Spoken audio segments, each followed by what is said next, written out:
Viisikö 22 millisekuntia on toi? 5,22 hertsiä. Hertsit on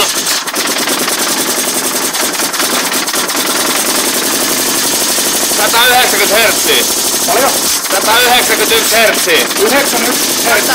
191. Se on hirveen nopea.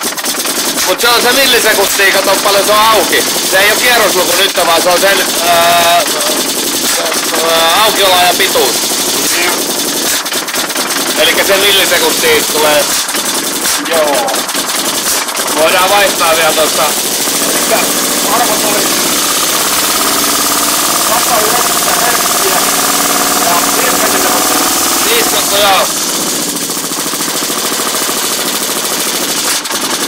Saapa kierroksia vähän.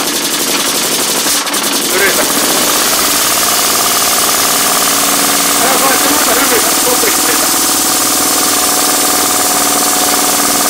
Eli 5,2 millisekuntia ja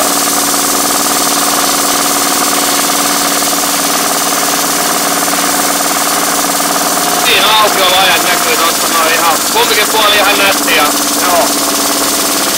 Sinänsä aika hurjaa, että kun vetää noin hirveen piikisen. Se on sit Kelasta tulee se takalyönti niin sanottu. Se on varmaan ihan tervettä. On, se kuuluu. Joo. Okei. Ei varmaan enää viitetty kannattaa. Joo.